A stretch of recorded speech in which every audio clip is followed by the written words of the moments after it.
Tangelanga Université, on a ce maloko. 65 ans d'indépendance, qu'est-ce que le pays a bénéficié? 65 ans d'indépendance, c'est 600 généraux. Mboko dans 600 généraux, on a dit tout le monde. Ça n'a rien à voir. Nous avons un président Moko, nous avons un biso. Président Tshisekedi aye pour na kotonga ba immeuble na ba nzela na ba métro. Mission na uniquement pour na ko libérer Congo na 30 ans, 35 ans ya souffrance, ya esclavage ya ba Rwandais. C'est sa mission. Mais ceux qui ont salaka aux autres salaka parce qu'il est chef, mais tous a trop dit mais parce qu'il a ça mon salaire bien. Très bien. Dango Kivu na Bukavu, na botoli yango, azali na makoki ya sala contre-offensif.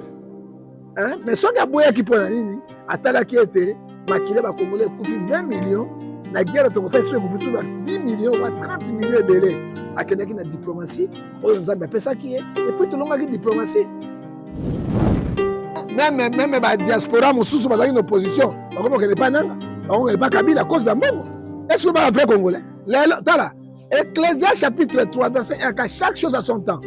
Tango yango esili papa. Et puis fini la guerre. Donc au moins est-ce que ni bango ba okende wapi? Ba kotambo ba okende wapi? Ngai na koteka mboka na ngai pona mbongo te. Na koteka mwasi na ngai pona mbongo te. Na koteka bana na ngai pona mbongo te. Na kokufa na bango na pauvreté na intégrité na ngai na mboka na ngai te. Ce que vous faites là, c'est haute trahison. Tshisekedi a fait binoni. Les lois sont dans moi qui mènent na Congo, c'est grâce à Tshisekedi. Les lois sont passées sur mettre même na Kinshasa, c'est grâce à Tshisekedi. Ceux qui l'ont battu, c'est ma koufi tchanga tchanga, grâce à Tshisekedi. Azaki na makoki sur ma drone, d'avion, de chasse, bidon kota pour madamité. Là que na diplomatie. Les lois 30 ans mobimba, mboka na biso ba yebaki, mboka na poso ni Zaïre ba yebi ya côté Congo. Là là ba Congo démocratique grâce à la diplomatie et à Tshisekedi. Ça, le président félicité. Accord ni assis, mais bien, on a perdu. Bomi bateau. Boboma bateau, on a Kabila 18 ans, là, pour Boboma bateau, on a Malou. Ok? On m'a dit, on va ça là. Ça va attendre la papa. Akokangama, même quand 10 ans en prison à Porto. Kabila a aussi 50 ans, mandé, il faut tout le monde parce que Akila a battu Boma. PPRD, vous avez l'autre côté, vous avez sa leçon. Les criminels ne peuvent perdre. Accompagné avec Kabila. Ok, maman livre moi c'est à Pharaon. Et retiré de l'eau. Alongwa kuna, na retiré ni baba kufande ko nga longwa. Oh, abanga bango longwa kuna. Na retiré ni baba na retiré. On va ko faire son frère. La guerre d'agression a duré trop longtemps en raison de nos divergences. L'ennemi nous a manipulés en créant des conflits inutiles à travers des messages séparatistes. Aujourd'hui, nous avons pris conscience de cela et ensemble, nous disons non au régime de Paul Kagame. Crions haut et fort, 30 ans, ça suffit. 30 ans, ça suffit. Le génocide rwandais est estimé à 800 000 morts, mais chez nous, ce sont 18 millions de vies qui ont été fauchées. En 1994, l'ennemi nous a infiltrés. Mais aujourd'hui, nous disons, 30 ans, ça suffit. Peuple congolais, nous n'avons que cette terre, héritée de nos ancêtres. Nous avons le devoir de la protéger. Il n'est plus question d'être divisés. Soyons unis, car c'est par l'unité que nous avons remporté cette guerre. L'heure est à la cohésion nationale. Voilà, excellent week-end, mesdames et messieurs, très chers amis téléspectateurs, vous nous captez sur nos antennes. Jérémy Louemba, les renards du désert est devant vous. Je suis avec mon invité naturel, le prophète John Ngefa. Nous allons quand même essayer d'analyser sur l'actualité. Accord de paix signé entre la RDC et le Rwanda depuis Washington. Je pense que dans cet accord, il y a à boire et à manger. On va décortiquer un mot, mais on va aussi revenir sur la prophétie de l'homme de Dieu, de heureuse mémoire, Christian Dakumuda Newman, qui disait à l'époque que le 28 juin sera la fin de la guerre. Alors, mais le 28 juin, accord de paix, et ça sera la fin de la guerre, avant le 30 juin, journée à l'Ipanda. Alors, Torsolao John Gefa, Marmeza Mwebela, développé Prophète du peuple, bonjour. Bonjour, monsieur Jérémy Lemba, l'honneur, la gloire revient à Dieu. Nous avons toujours que là, que la mauvaise habitude d'éteint. Ceux qui te l'amour qui est là, Namboka qui tord le Congo, nous avons été un collègue sur ma science, nous avons boulé à Linga Kiango. Yes. Yango to bantan la petite prière pour nous honorer la mémoire de Batou Bakoufi et surtout prophète Christian Dakubuda. Et si Kazali te moli monae et puis ma nesika na kimia. Amen. Baye baka prophète solo na Amos 3 verset 7 sur le billet Kamboué Kokisam. Yes. Alors ça dit quoi au Congo aussi?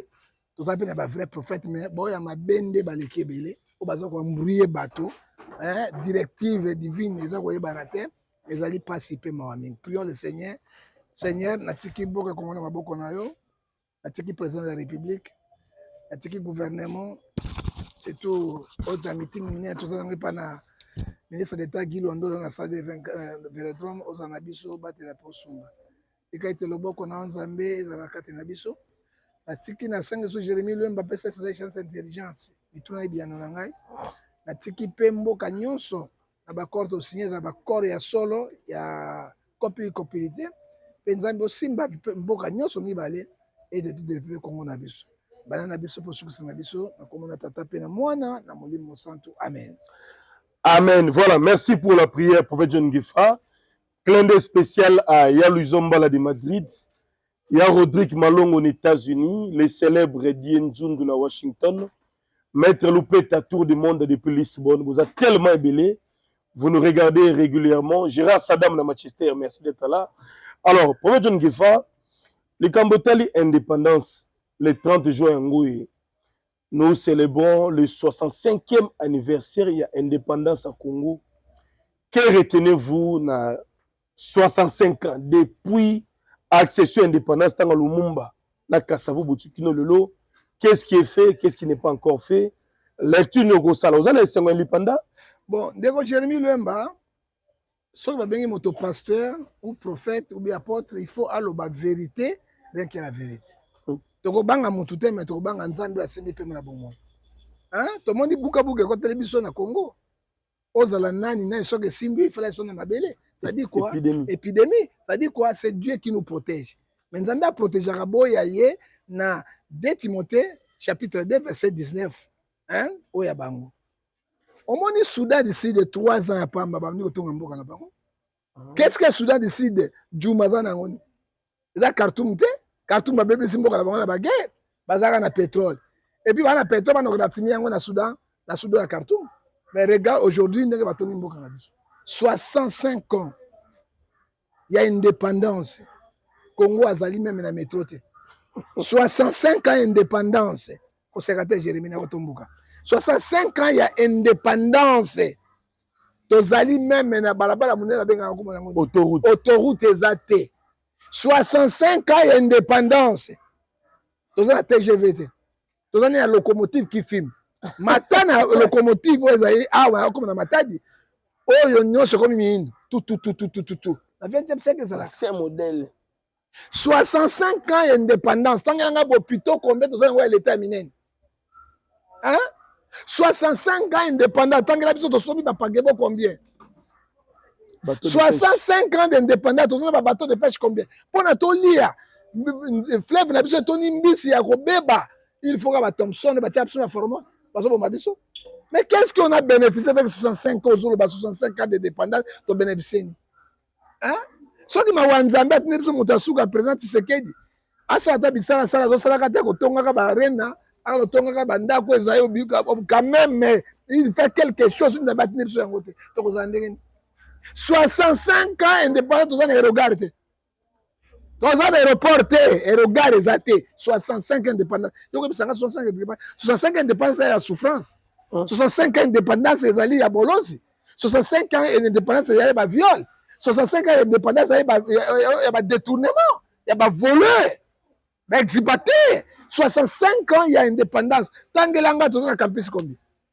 Tous les 3 campus.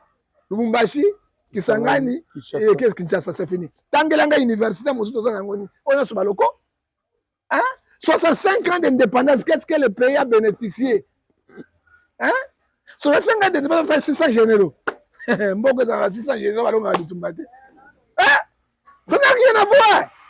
Hein? ezali ya mawa ya bolozi ya réglé yango so benga papa ngefalo sako na sala ya reko ya botema congolais so bina mutu penda na moment na yeto ava kota batu na mboka Congo ya mboka ya mawa et pourtant le Congo le pays le plus béni du monde nyonso zo mona Jérémie na 65 ans d'indépendance to chende combien de présidents 5 présidents 5 Kasavubu Mobutu Kabila le père Kabila le fils na Tshisekedi Tshilombo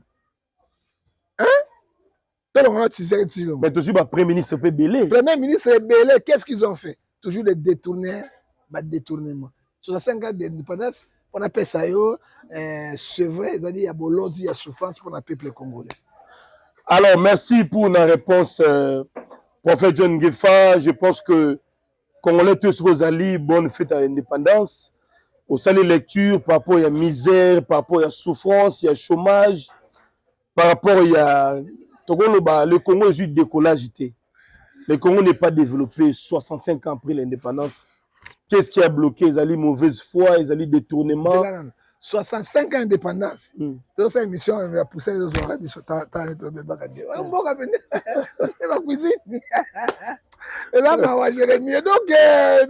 Mais malgré tout ça, je ne peux pas trahir mon pays. Voilà. Toujours fidèle. Fidèle à mon pays, fidèle à mon président Tshisekedi. Alors voilà, nous sommes fidèles, nous sommes loyaux. Merci beaucoup, John Ngefa, les prophètes du peuple. Baimbo Kabao Talabiso, 65 ans durant tout ça, l'accord de paix na Rwanda. Oui, que guerre oyo imposée par l'Occident via le Rwanda. Les Congolais ont faible, plus de 25 millions de Zaïrois tués. Tonio Kwami depuis Kagame, y a-t-il le lot?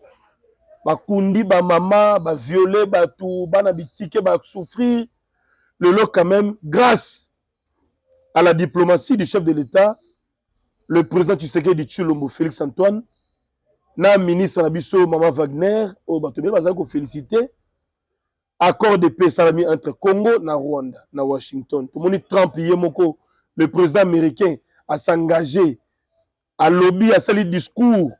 Et puis il paraît, à lancer un appel, il faut que Kagame na Tshisekedi bakende kuna bakuta na basola pour conclure ma solo. Alors, accord on est 65 après. Et ça, accord est coupé ça kimia et sengo et au fond la couloir, il y a développement mboka.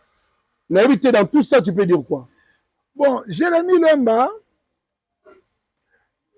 na président moko nzambe atindeli biso. Président Tshisekedi aye pona kotonga ba immeuble na ba nzela na ba métro te. Mission na ye uniquement pona ko libérer Congo na 30 ans, 35 ans ya souffrance, ya esclavage ya ba Rwandais. C'est ça mission. Mais ceux qui ont salaka aux autres salaka parce que il est chef, mais tous a trop dire na ite parce que asai mosala ebele. Très bien. Dango Kivu na Bukavu, mabotoli yango, azali na makoki ya kosala contre-offensif. Hein? Mais ceux qui aboya ki pona nini, atala ki ete makile ba Congolais kufi 20 millions, na guerre to kosala sur kufi 10 millions ou 30 millions ebele. Akenaki na diplomatie, oyo nzambe apesa ki e, et puis tolonga ki diplomatie. Omoni Trump a sakanaka te. Oui. Omoni président iranien wana, chef spirituel iranien mekaki yango. Hein? Alors bien ko bombarder de anyati biloko anyati ba biloko progression bango ya nucléaire. Peso ko meka bina ko détruire bino. Trump a eu une mission munene na moki, motaboy homosexualité. Pas ici ya wana mboka na États-Unis. Hein? Mais Européens va favoriser l'homosexualité, ba makambo na solo parce que ce sont les fils de diable, autre dit Jean 8:44. Nzambe asimba kolela na biso Jérémie Lembo to sambela yo kaka. Ayo simba Trump ba mort ba leke ben Apocalypse 6 verset 10 pour établir sa solution. Attendez baronne bazoloba États-Unis na sabe sur le côté Rwanda est le côté ba wa bandindi. Hein? Ouais ba Trump azali le président le plus puissant du monde. États-Unis le pays le plus puissant du monde. Très bien. Dengo mona zawana. Mboka lokola moi loko ya pamba lokola Rwanda akolo banango te. Ça dit quoi? Accord to signé. Et ça dit que Rwanda atika la bubula cité. Ba matière premier nyonso oyo ekobima na este. Ba ko raffiner yango na Rwanda pour Rwanda donner ba pourcentage. Biso donner ba pourcentage. Amérique passe un pourcentage pour monter ma monnaie na Rwanda et quitter. Mais si on a un accord de paix, on a un accord de bataille, Rwanda a 30 ans, il y a une matière première na biso. Et qu'est-ce qu'on attend? On a biso en Amérique, on va soutenir na bino kuna, donc à un pourcentage 50-50. Pourquoi va prendre Rwanda? Parce que Babo Suguer Rwanda est salé. Mais accord on a tout présent, c'est Atalaki, Atalaki Congo, Atalaki peuple, va couper belé, non pour le moment. Accord et tika to komona ngosi mais ngana lobaki lokwa ba signer na Rwanda il fallait pas signer na Uganda il fallait pas signer na Burundi parce que makambo oyo ya Rwanda Burundi jumo so ko revendiquer jumo so Uganda revendiquer guerre ko zonga suna est mais nous ne voulons pas la guerre nous voulons la paix alors États-Unis ko tia biloko na ye à sécuriser paix aérien terrestre paix bana mboka bazana kata est pour kimia sur les sailles. Alors, nous voulons la paix, c'est vrai, il paraît, selon l'accord on les a signés, il paraît à quelques points aussi importants, Balobi, neutraliser les FDLR, favoriser le rapatriement des membres FDLR en Rwanda, garantir les conditions d'une paix et d'une stabilité durable dans la sous-région des Grands Lacs, protéger les populations, assurer les retours des déplacés dans leur milieu d'origine. Pour le Rwanda, Balobi, Awa, désengager les forces, lever les mesures de défense mises en place par le Rwanda, assurer la réintégration sociale des ex-combattants FDLR mobilisés et rapatriés au Rwanda. Donc, le groupe tout, M23, FDLR, bazonga na kana bango d'origine à Rwanda, bati notre territoire Congo. Ça dit quoi? Encore merci mingi, motaliboso ya kozonga ko rapatrier na mboka nezali Kabila. Faut Kabila motali boso penda bakangena mandefu ba bendi mbango na Rwanda za Kabila. Azonga. Parce que maintenant de trouble tout Kabila. Qui a formé M23, n'a formé AFC Yananga. Hein? Pendant 18 ans Kabila. Force one négative avec ils fonctionner déjà na Est de Congo. Hein? C'est lui. Yami Balé. So Kabila azonga na Congo Kinshasa to azonga wapi? Azonga Rwanda, mboka ne Rwanda. Est-ce que ça y a? Te babi mutu na pays na yi. Mais pays na akin Rwanda, mboka ne ngo. Papa ne comme ne Kanam. Papa ne Kabila. Oh. Hein? Azali un fils adoptif, ayeko boma biso. Akozonga kuna.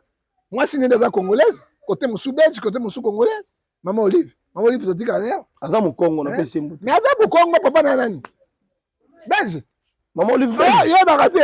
Papa Congo. Ouais, kate. Hein? C'est ça le problème.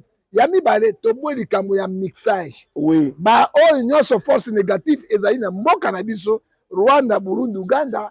Bozonga na mboka na biso ba congolais à part nanga na bisimwa tokoboya bango te tokoyeba mboka na nini localité na wapi oti wapi koko na nini are para na nini surtout lokaze bango bana mboka tosali me yakupa et président akosala de kemo to benga amifi pona batwana toko récupérer bango nyonso eza Congo te bazonga mboka na bango parce que souffrance ya est économie congolaise ezali bloqué mvula ebele quand même il faut tout décoller. Moi, je peux dire aujourd'hui, c'est à Kinshasa, il n'y a pas de chemin. C'est-à-dire quoi, soit il guerre, ils quitté. Bon, je présente ce que tu trop dire, parce que à côté de la guerre, ils ont continué à gouverner la guerre, ils ont le corps pour mboka comme na kimia. Alors c'est bon. Mais Gagame n'a pas au kufa nae. Ata bomba n'est pas tout solo banet au local ya kufa, c'est bête na mutu parce que ça passe moto 3 fois mutu. Bien sûr Gagame ça ga mutu bela. Et Azo Romé 6 verset 23, le salut péché c'est la mort, mais Azaï déjà premier ministre au intérim je crois que ce que tu sais, il y a un bien. Mais Rwanda peut se répéter, il y a un biso, il y a mutu qui n'est pas na bino, pose à peine à muté, mais maintenant on espère que bazala congolaise, peine américain, non qui va détourner ba premier sur mususu, ba te kangona, Union européenne surtout na Macron. Moi dit que Macron est là côté. Au moins dit que Trump a l'équipe en Macron est l'autre côté. Au moins Trump est l'équipe en alors mais peut perdre na opposant balobino le président Fachi a teki souveraineté nationale. Balongwa, bango ça kinini.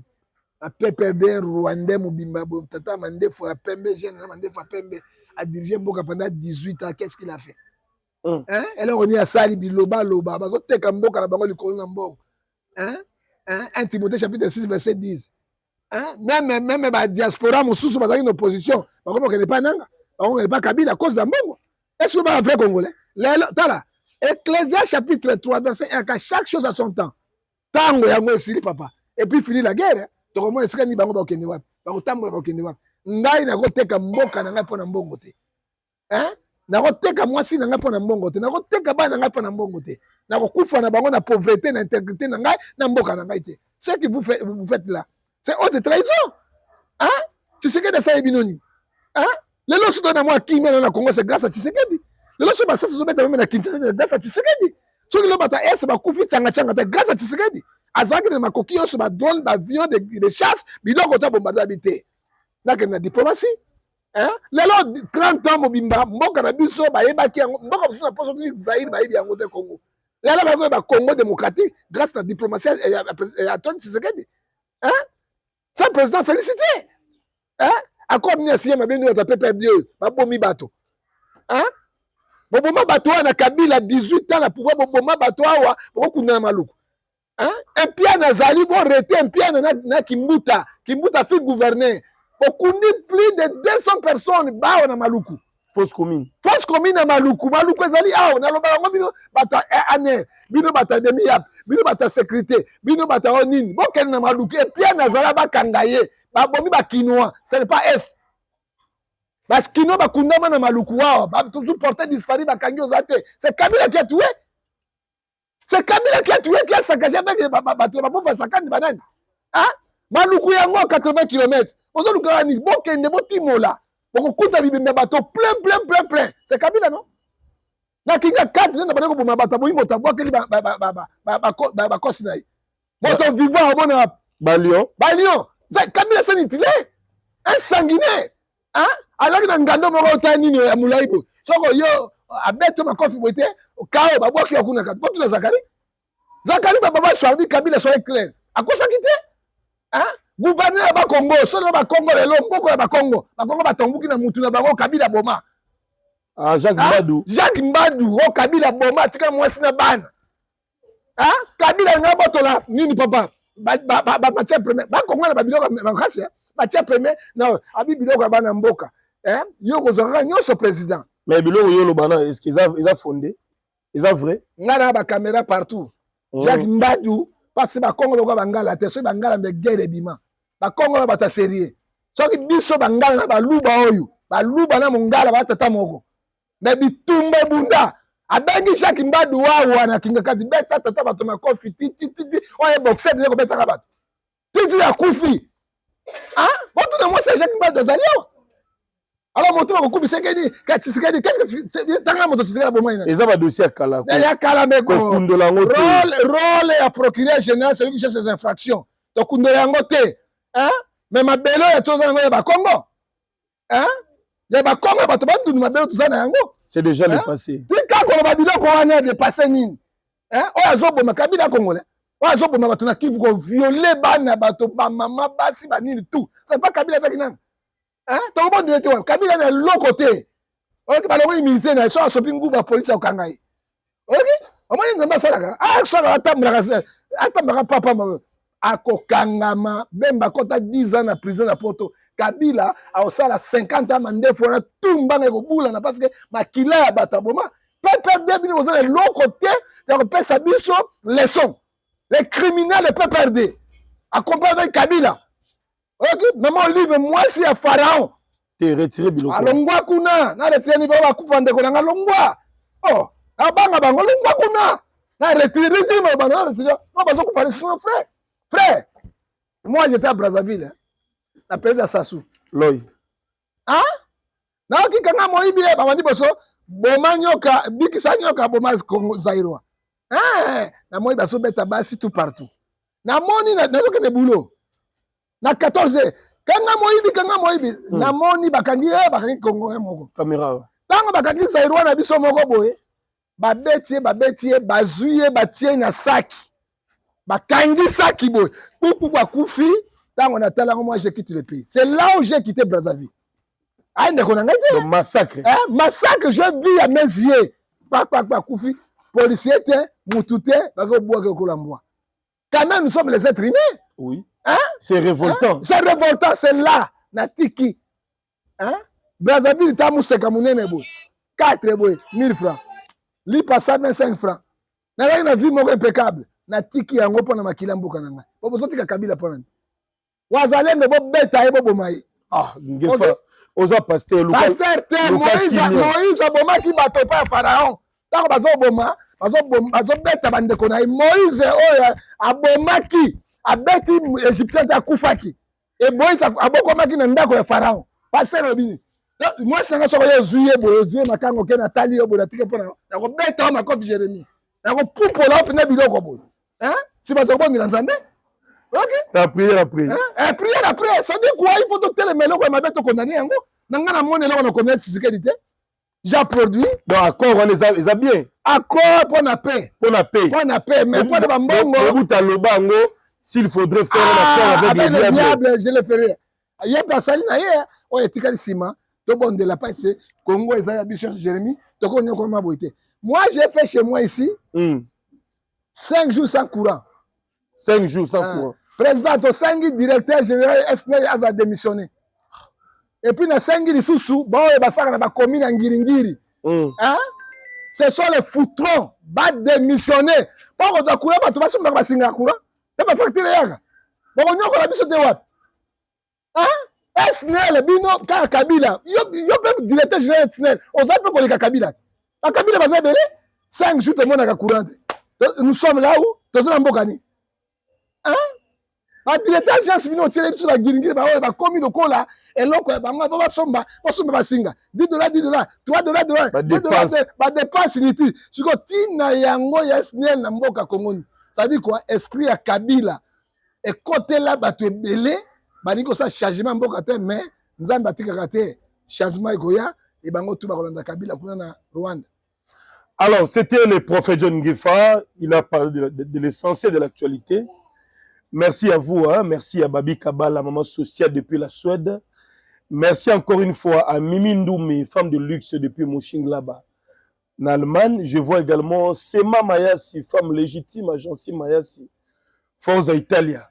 Mon président Pedro Moutou, leader à jeunesse, association main dans la main depuis la ville Fontaine, mais aussi partout en France. Et pour chiter, je remercie Patrick Malovengi, le patron de l'agence de fret Global Express depuis Château-Rouge. Envoyez vos colis vers Paris avec tranquillité et sécurité. Kin, Paris, Kin, Luanda, Paris, Luanda. Même aussi Brazzaville, c'est pareil. Vous avez vraiment à CP là. Même acheter ou en ligne. Benga Global Express à Guido pour transférer colis. John Ngefa toujours chité, mais les Kambo est comme le chante de l'Éternel. Franck Moulaja, tu es bien mis dans monnaie en Zambé. Aoutara Paya, Alain Moloto, a sali carrière d'ailleurs, Franck Moulaja, Papa Henri Moulaja, ainsi de suite. Tu as remarqué, Franck Moulaja, comment la Belgique, à la poto. Depuis comment la poto, a comment redénoncer l'injustice, c'est ça la mana Congo. Tant Bakangi, Constant Moutamba, Babia démissionné, Batiki, Nicolas Kazadi, a publié injustice. Kazadi Mouta avoué, Bayibaka, Botiki, Bonyokoli, Constant Moutamba, la gestion Mboka, régime et tout ça. N'a pas Makambo, corps Oyo, a critiqué le sous-régime. Alors, Balandeli, Balobio, non, Azana Balien, na AFC M23, Azaline, na coopération na Franck Diongo. Et là, il y a perdition l'église. Ils ont menacé l'église Henri Papa. Bon, on va pasteur. Bon, là, c'est pas un chanteur. On va un politicien. Donc, on peut se faire raison de nous dénoncer. Kabila a somba bato ebele. Nanga a somba bato ebele. Bisuma. Bakasa de lo Congo bango aux en avenir. Or que 6 mois baluka 9. Courte joie. Courte joie, c'est fini. Il croyait même à Franck Diongo. Ngai na na prison comme à Franck Diongo. À l'époque, 3 fois. J'ai parlé avec Franck Diongo. Nabi na Kabila. Orobi Mate. Président Tshisekedi a zui Bokonzi. Tokei akainga ba photo alors travail numéro ya Brazzaville. Nabi nga na bimi libanda. Franck Diongo a dû $50 na prison à Pessinga. Nabi on na prison. Opusanga sanga nabi te mutu nzambe ya makai pamba te. Nga za Franck Diongo mutu ma ko ndoki. Franck batetele ba bien te. Yango balia batetele musu balia ka batuna misuna makemba. Là de sorte batetele. Toza deux sortes batetele. Ba misusu balia ka pena loso ko batatano sa. Na pondu. Loso na pondu batatano sa.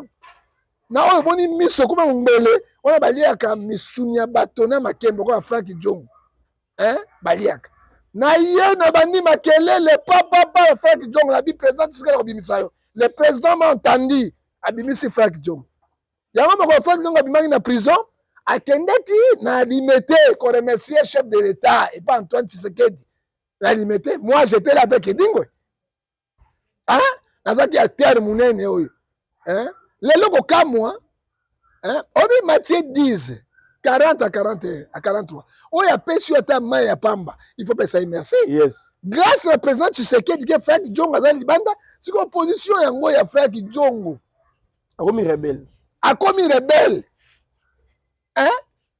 bango tuma ndefu kala bana na prison Kabila bete bibotu bwetiti okosangana Kabila okosangana Barabasi posa ya Frank Diongo ndenge abimaki ko basai kamere akomaki ministre ya économie simakomi président de l'Assemblée nationale ye asengaki aza ministre ya intérieur mpo akanga bato wana nyonso alors ntango amoni motu ndenge oyo aya na compétence wana te moyen eza te abimi rebele lelo ye akei na Belgique akomi kotema pouvoir en place lelo makambo échange siko ba Frank Diongo ata basali baministre soki bazongi Kinshasa bakona vie bien akozala vie bien te il faut monaka avenir politique na yo liboso mpo osala lelo oyo ezali kokamwa Frank Mulaja je crois Kabila sasombi bango bazalaki na espoir ke Kabila kozonga kwa saso azongaki na pouvoir or que sisima baluka nef donc bazosomba na bachantre na bapasteur na bachantre tout même nanga alobaki même na présidence bato na ngai bazali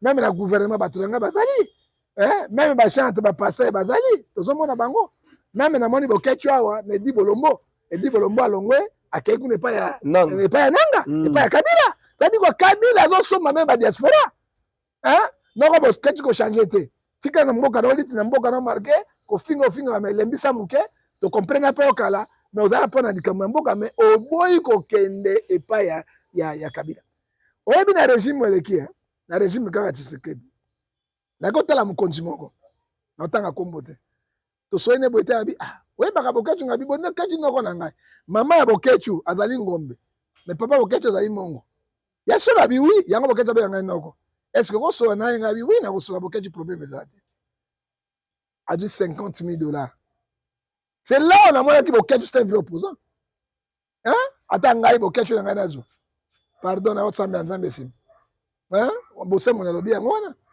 ngana mbongo te $50,000 na kolobaka mbongo bango pe bayiba ngana iba j'ai appelé Bokecho noko Bokecho ezokanga Bokecho bomba likambo te na binoko na ye pa mokonzi moko songola alobi na contacter yo mais azali na kazi ya masanga azopesa yo abi combien abi noko $50,000 eza na maboko na nga na simbi $50,000 awa soki na bimi awa naki otiela yo na agence ou bien na banque orécupere yango Bokecho abi na ngai boye nakosimba mbongo wana te nakoteka mboka na ngai mpo na mbongo ya bango te aboya Bokecho aboya mbongo abi noko nakozongisa mbongo $50,000 $50,000 chiffre d'affaires et ntango asisi yango na bino nom de Dieu azaka escroté nazaka moto bosembo nazwi nakozongisela autorité abi vraiment yo za bosembo so moto mosusu alingi akosa yango na bino ko Bokecho tikala ndenge ozali koteka mboka mokolo moko te nga na ndima Bokecho wana malgré benjir na ye otestaye pene omona kaza mobali babisaka mbongo na $50,000 ngati ne 40,000 ngati na 10,000 mais oui parce que l'ouvrier met son salaire Mathieu 10 ou 9 mais aboya yango alors ça dit quoi likambo bale Mulaja Frank Mulaja bolanda yango te parce que Kabila sombi bato ebele apesaki 100 millions mpo barecrute bacongolais na barwandais no akende kuna na base akuti bato te no mpo bakoboma congolais donc azopanza mboka Frank Mulaja ye moyembi munene otolobaki alandika batrace ya le moloto zela nano adefendre mboka munene Kabila pasteur nyonso na mbongo lelo mbongo ya Kabila balele bango basi Kabila asombeli bango bavilla asombi bango bamituka asombeli bango baeglise Kabila sauf nga na Kidiamina tolia mbongo ya Kabila te sauf nga na pasteur Kidiamina oyo tolia mbongo ya Kabila te etango nazotambola na moto je ne fais rien nango mpe kozwa balade baninga te basonga bajipe babiloko nyonso me namonaki mopaya un rwandais qui tue nos frères malgré azali pauvre nakoteka nzambe te bango nyonso bakakenza bamukuna basonie tout le monde bango nyonso Denis Lese tout le monde lelo bavi baza nango se Kabila bayebi ke Kabila azalaki étranger mais bandimi babarabas bateka mboka na bango pour étranger. Je félicite aujourd'hui parce que Djamila Kibila qui n'a jamais eu un frère à Kabila. Kabila bengendé tout le monde rien. Moi aussi j'étais tenté plusieurs fois. Na boya kimbonga Kabila. À l'époque boya mbonga Kabila. Na boya mbonga Kabila mingi na tika peu pauvre. Na zai pauvre parce que boya mbonga Kabila mingi. Mais tant na tika na fidélité na ngai, nzambe ko tshalo boko, nzela Antoine Tshisekedi Chilombo, na bato nda bafunga maboko, lelo na mituka. Mutuka te mais na mituka. Vie peut changer. Vie peut changer. Et là, on est là,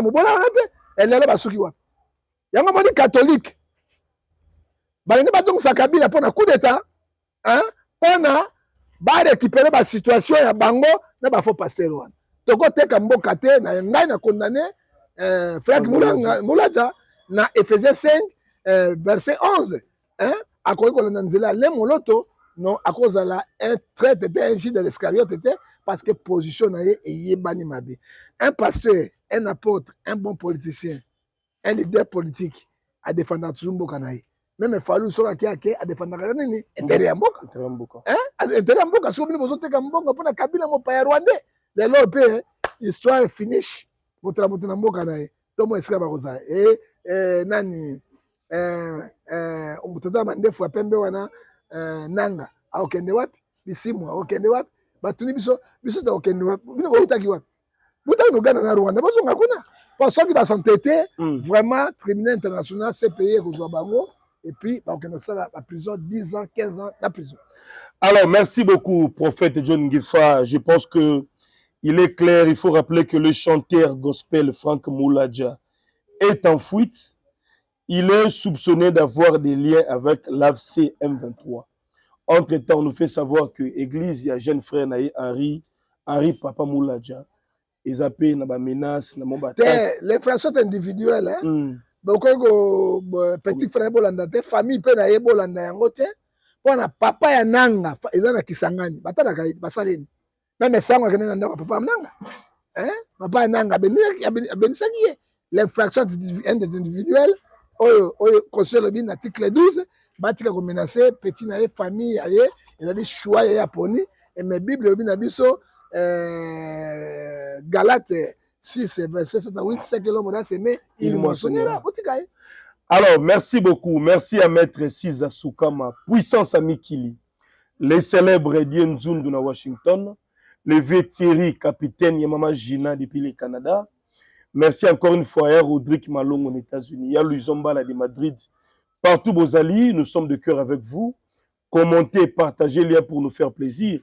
Alors on le disait que l'homme de Dieu perd son âme, Christian Dakumuda, jadis, avant coup fatigué, il y a un message à l'objet que non, la guerre cessera un certain 28 juin. Je ne sais pas comment, mais Dieu m'a révélé que aussi le 28 juin, avant l'indépendance, et tout le monde peut accord de paix et aboutir le 28 juin.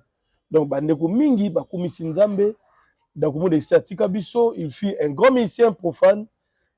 Autaki na monde ba magie abongola motema asaleli nzambe type akufa ke kopema tozo mo extra da komoda muke bongo tozo nga poto chite na biso.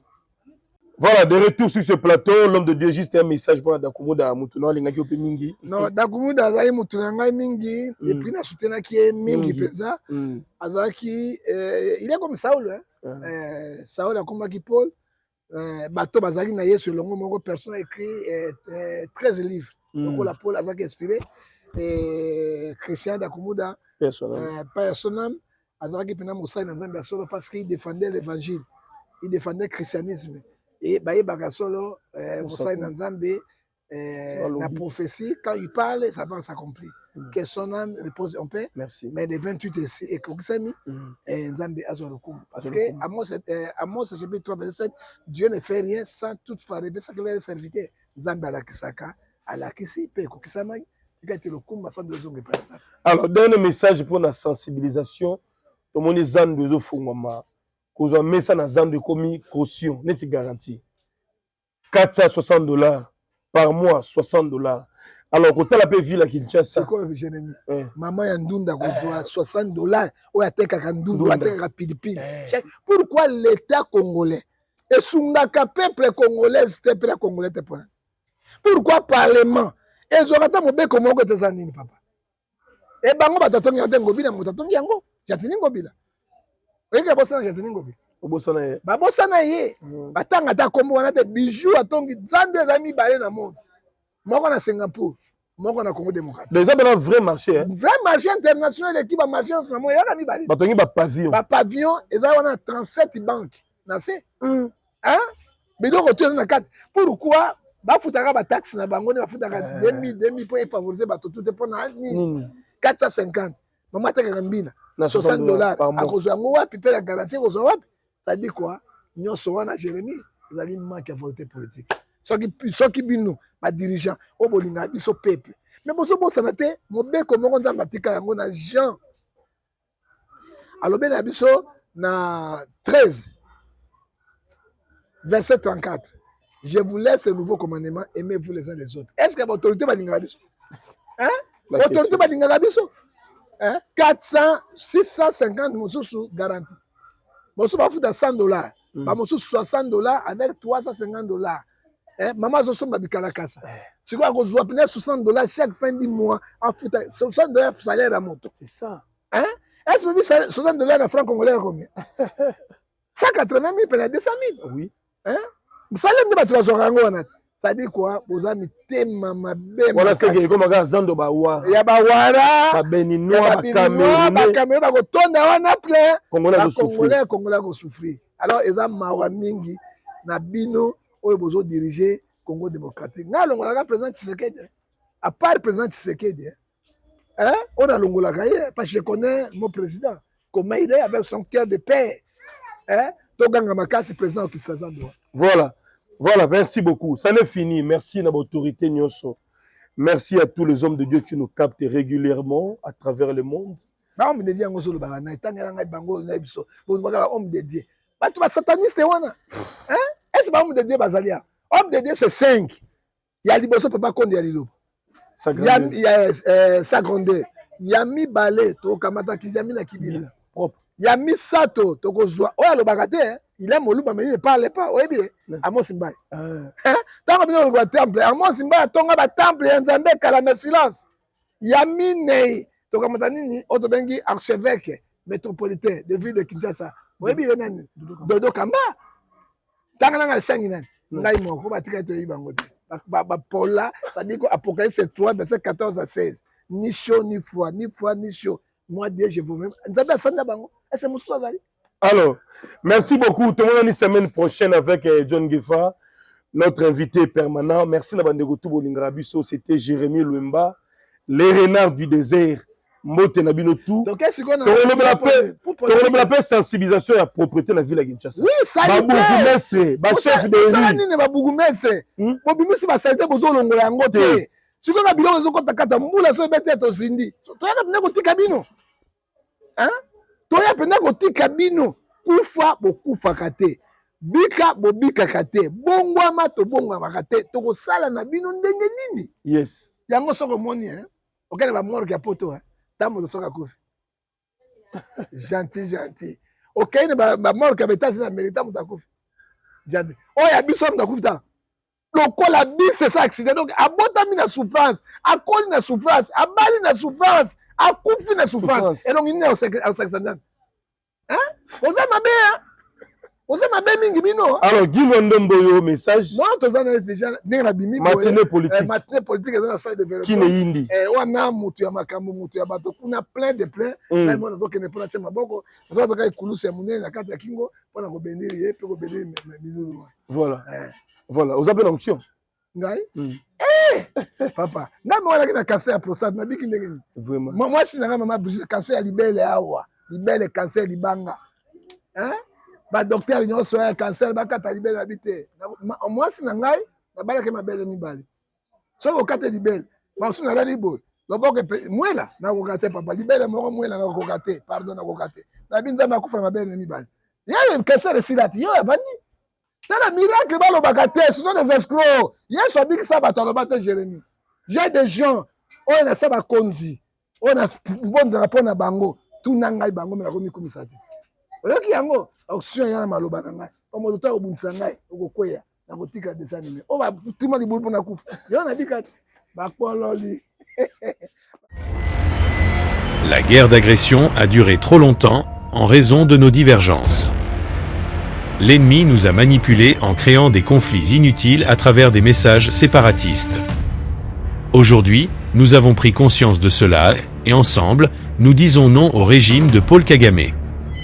Crions haut et fort, 30 ans, ça suffit.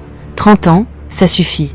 Le génocide rwandais est estimé à 800 000 morts, mais chez nous, ce sont 18 millions de vies qui ont été fauchées. En 1994, l'ennemi nous a infiltrés.